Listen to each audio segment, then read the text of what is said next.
Jamaah, maka apabila kita terus menjaga hak-hak Allah dengan menjaga kewajiban kita, selalu kita lakukan dengan lebih sempurna, maka Allah akan menjaga kita. Jamaah yang dirahmati oleh Allah Subhanahu wa Ta'ala. Allah berfirman di surat Al-Baqarah ayat 40. Ya Bani Israel quru ni'matil lati an'amtu alaikum. Wahai Bani Israel, ingatlah nikmatku yang telah aku berikan kepadamu. Kita disuruh mengingat ya. Walaupun ini untuk Bani Israel, tapi ini juga peringatan bagi kita jamaah yang dirahmati oleh Allah Subhanahu wa Ta'ala. Ingatlah akan nikmatku yang telah aku berikan kepadamu. Ya. Penuhilah janjimu, penuhilah hak-hakmu. Ya, penuhilah hak-hakku atasmu. Maka Allah menyampaikan, dan penuhilah janjimu kepadaku. Niscaya aku akan penuhi janjimu kepadaku. Maka Allah sudah memberikan nikmat kepada kita. Ingat akan nikmat-nikmatku yang aku berikan kepadamu, maka penuhilah janjimu. Maka aku akan penuhi janjiku, kata Allah.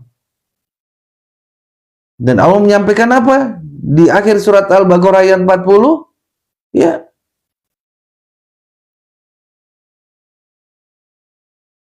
Dan takutlah hanya kepadaku. Semakin kita takut kepada Allah, semakin kita tidak takut kepada selain Allah. Semakin kita cinta kepada Allah, semakin kita tidak cinta kepada ya makhluk-makhluknya. Maksudnya bukan terus tidak cinta. Semakin kita cinta kepada Allah, semakin kecil kita melihat cinta kita kepada makhluk. Ya.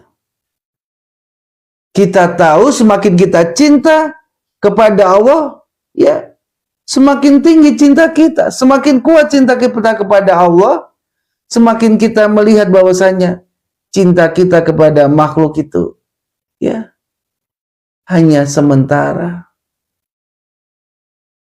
Ya.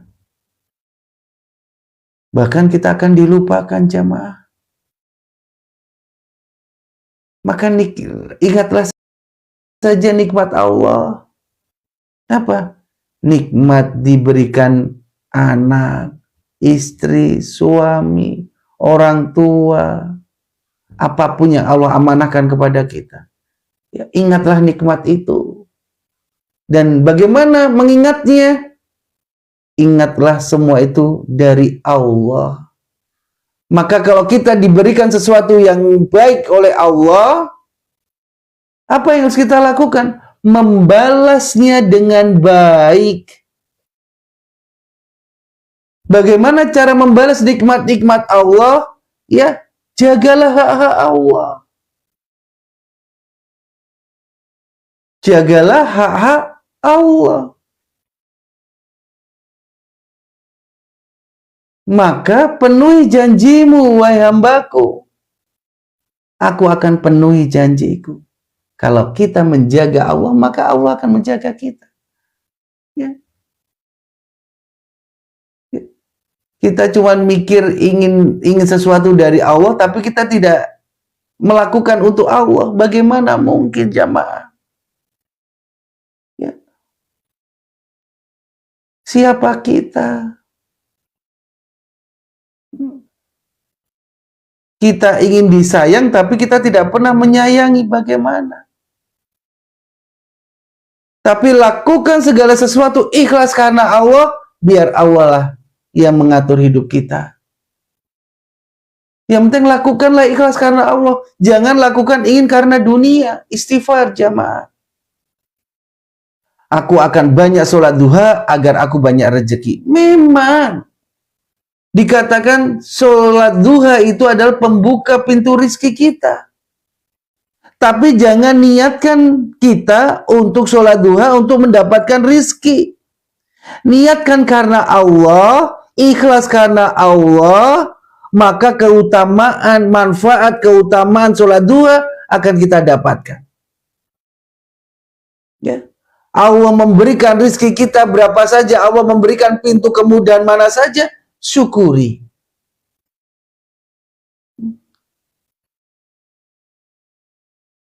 Hati yang tenang, hati yang bahagia adalah hati yang lisan ini mudah bersyukur kepada Allah Subhanahu wa Ta'ala. Kita diberi apa? Alhamdulillah. Kita diberi ujian? Alhamdulillah. Husnudon terhadap apa yang Allah tetapkan kepada kita. Tidak ada keburukan yang Allah tetapkan kepada kita. Apakah itu ujian, musibah, atau nikmat? Musibah atau nikmat bisa menjadi kebaikan bagi kita. Dan pasti itu baik. Tapi nikmat bisa menjadi keburukan atau bisa menjadi kebaikan. Oleh karena itu Allah memberikan kita akal sehat, akal pikiran untuk menentukan nikmat ini akan kita bawa kemana. Kita akan bawa ke kesesatan, itu takdir. Kita bawa kepada ketaatan, itu takdir. Dan jalan yang kita ambil akan diminta pertanggungjawabannya oleh Allah Subhanahu wa Ta'ala. Saat kita memanfaatkan nikmat itu ternyata untuk bermaksiat kepada Allah, maka Allah akan meminta pertanggungjawabannya, dan bersiaplah atas ujian akan kemaksiatan yang engkau lakukan. Jamaah, pena sudah kering, lembaran-lembaran sudah diangkat, takdir kita sudah ditentukan. Sesungguhnya kita tidak akan bisa lari dari takdir, tapi kita bisa memperbaiki takdir kita. Tidaklah kita bisa memperbaiki takdir kita, melainkan hanya dengan doa. Dan tidaklah seseorang benar-benar terhambat dari rezekinya karena dosa dan maksiatnya. Siapa yang menyampaikan? Rasulullah SAW. Maka sesungguhnya kita sholat istikharah adalah minta jalan terbaik.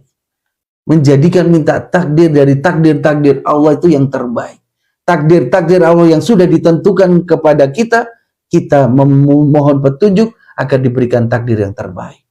Sesungguhnya kita tidak melari dari takdir satu menuju takdir yang belum tertulis. Tidak. Kita sejatinya, dikatakan Umar, kita sejatinya sedang lari dari satu takdir menuju takdir Allah yang lain.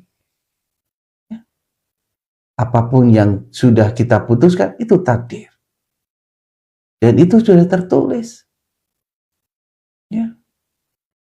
Maka, apa yang harus kita lakukan? Berdoa. Meminta kepada Allah. Dekati Allah dengan cara apa? Menjaga Allah. Maka Allah akan menjaga kita. Maka Allah akan lebih dekat dengan kita. Ya. Semakin kita dekat dengan Allah, semakin kita itu kalau berdoa kepada Allah, semakin kok rasanya dekat. Itu ihsan, jamaah. Merasa Allah itu ada di depan kita saat kita berdoa. Jadi ikhlaskan dalam hidup ini. Hanya untuk Allah, jangan untuk dunia. Lakukan hanya untuk kemanfaatan akhirat kita. Itulah tempat tinggal kita, kebahagiaan kita yang kekal, jamaah. Jangan terlena dengan dunia. Dunia ini sudah kita sadari, kita akan meninggalkan dunia ini. Kullu nafsin dha'iqatul maut. Sudah pasti kita itu akan meninggalkan dunia ini. Pasti, tidak akan mungkin tidak. Dan kita menyadari itu. Tapi kita masih mengumbar hawa nafsu kita.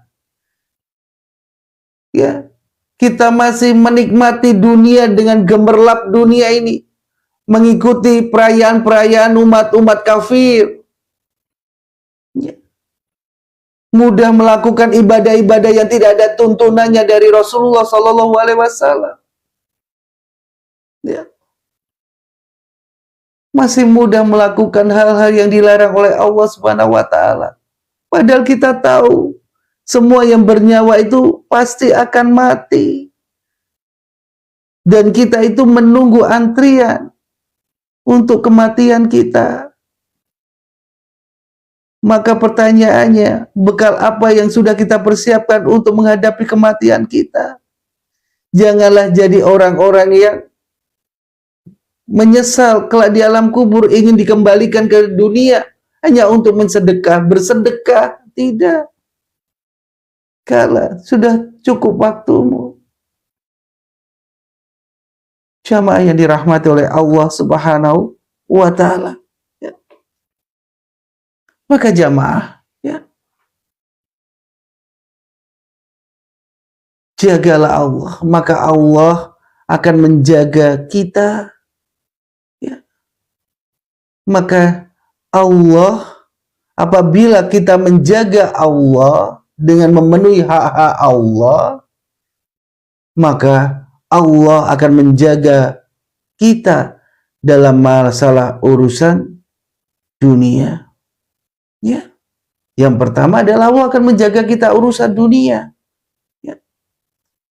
Seperti Allah menjaga badan kita, menjaga anak keturunan kita, ya, menjaga harta-harta kita, keluarga kita, ya. Masalah dunia kita akan dijaga oleh Allah Subhanahu wa Ta'ala. Ya. Jamaah, apa yang Allah dalilnya? Allah menyampaikan di surah Ar-Ra'd ayat 11. Baginya manusia ada malaikat-malaikat yang selalu menjaga bergiliran dari depan dan belakangnya. Mereka menjaganya atas perintah Allah Subhanahu wa Ta'ala. Ya. Dan disampaikan Ali bin Abi Thalib, ya, beliau berkata, sesungguhnya pada setiap manusia ada 2 malaikat yang menjaganya selalu. Ya. Oleh karena itu, bagaimana agar kita dijaga oleh Allah akan dunia kita? Maka ingat jamaah yang dirahmati oleh Allah Subhanahu wa Ta'ala, kita bukan dianjurkan lagi.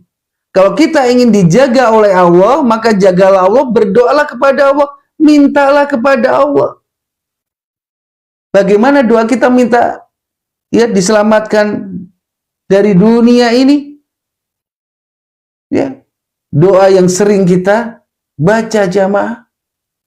Rabbana atina fid dunya hasanah, ya Allah, berikanlah aku, ya, kebaikan di dunia. Ya. Allah akan melihat apa yang kau lakukan di dunia agar aku akan memberikan kebaikanmu di dunia. Maka Hasan Al-Basri menyampaikan, kebaikan di dunia agar kita mengetahui adalah memenuhi hak Allah. Yaitu apa dikatakan Hasan Al-Basri? Kebaikan dunia itu adalah ibadah. Berarti kita memenuhi hak Allah, iya, beribadahlah di dunia. Kalau kita ingin kebahagiaan atau kebaikan di dunia. Ibadah yang seperti apa? Ibadah yang ada tuntunannya. Yaitu ibadah yang sesuai dengan Al-Quran dan As-Sunnah.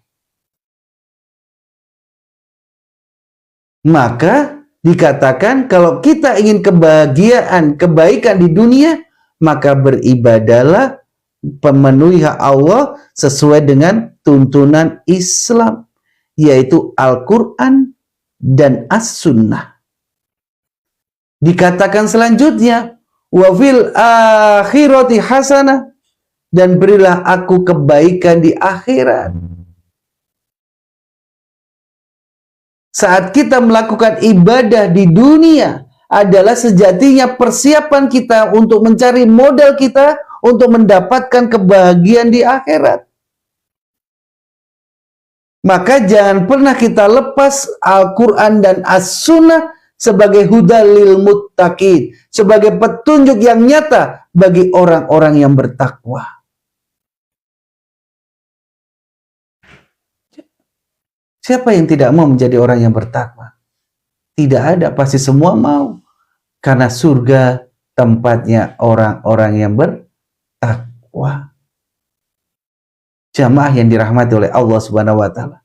Dan doa kita selanjutnya apa? Ya. Wa qina adzabana. Dan jauhkanlah kami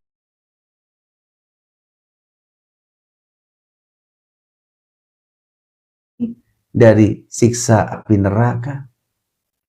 Semua kumpulan itu, kebaikan dunia, kebaikan akhirat, terhindar dari api neraka, ya.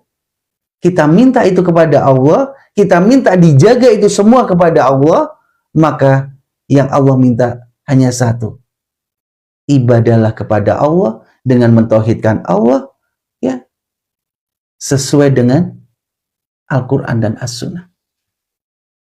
Tidak ada yang lain. Ya.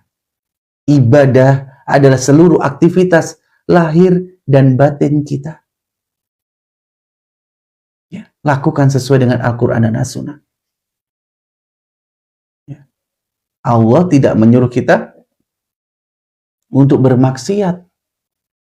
Allah tidak menyuruh kita untuk melakukan dosa. Tidak. Tapi Allah ingin kita beribadah. Wa ma khalaqtul jinna wal insa illa liya'budun. Tidaklah aku ciptakan jin dan manusia melainkan hanya untuk beribadah kepada Aku. Kita diciptakan manusia. Kita adalah milik Allah. Ya. Maka jamaah yang dirahmati oleh Allah Subhanahu wa taala. Kita milik Allah dan kita akan kembali kepada Allah. Ya, ingat kalimat yang sering, ya, kadang kita mengatakan kalimat ini hanya kalimat saat ada orang meninggal. Inna lillahi wa inna ilaihi raji'un. Sesungguhnya kami adalah milikmu ya Allah, dan sesungguhnya kami akan kembali kepadamu. Kalimat itu menyatakan, ya, tauhid bahwasanya kita itu milik Allah dan kita akan kembali kepada satu-satunya yang kita sembah, yaitu kembali kepada Allah. Dan kalimat itu dikatakan bukan hanya saat mendengar orang meninggal, tapi saat kita terkena musibah, kita terkena ujian. Sampaikan inna lillahi wa inna ilaihi raji'un. Sesungguhnya kami adalah milikmu. Ya, kita kena musibah, ditipu orang, uang kita hilang banyak. Inna lillahi wa inna ilaihi raji'un. Ya Allah, semua ini adalah milikmu ya Allah. Dan semua akan kembali kepadamu ya Allah. Aku tidak punya apa-apa. Tidak ada yang bisa aku banggakan di dunia ini. Melainkan hanya amal-amal ibadah yang akan menemaniku di kubur hingga kelak aku berhadapan denganmu ya Allah. Rumahku tidak akan aku bawa. Uang-uangku tidak akan aku bawa. Yang aku bisa banggakan adalah iman dan ketakwaanku. Tidak ada yang lain yang kita banggakan. Harta kita hanya menjadi jalan kita riya jamaah. Ya, ujub pada kemampuan kita. Ya. Maka apakah engkau akan bisa membanggakan itu semuanya? Ya, sampai kelak di hadapan Allah. Membanggakan dunia hanya untuk di dunia. Dan hanya bisa engkau lakukan di dunia. Tapi membanggakan amal ibadah, iman dan ketakwaan kita bisa kita banggakan di dunia, begitu pula di akhirat. Bangga kita bisa ada di jalan Allah. Ya. Tapi bukan untuk sombong. Tapi untuk mencari keselamatan. Untuk mencari amal-amalan kekayaan sesungguhnya. Dan bisa kita banggakan kelak di hadapan Allah Subhanahu wa taala. Ya, jamaah yang dirahmati oleh Allah Subhanahu wa taala. Maka jamaah, sahabat Abdullah bin Umar berkata, Rasulullah tidak pernah meninggalkan doa setiap pagi dan sore Ya, apa doanya? Allahumma inni as'alukal afwa wal afiyah fid dunya wal akhirah. Ya, kalimat-kalimat itu sampai selesai jamaah. Ya, lihatlah jamaah, ya doa-doa ini jangan pernah kita lepas. Zikir pagi dan zikir petang. Ya, selalu kita berdoa kepada Allah Subhanahu wa ta'ala. Jamaah yang dirahmati oleh Allah Subhanahu wa ta'ala. Tandanya Allah menjaga dunia kita dengan menjaga keturunan kita, harta kita, dan yang lainnya. Ya. Jamaah yang dirahmati oleh Allah Subhanahu wa ta'ala.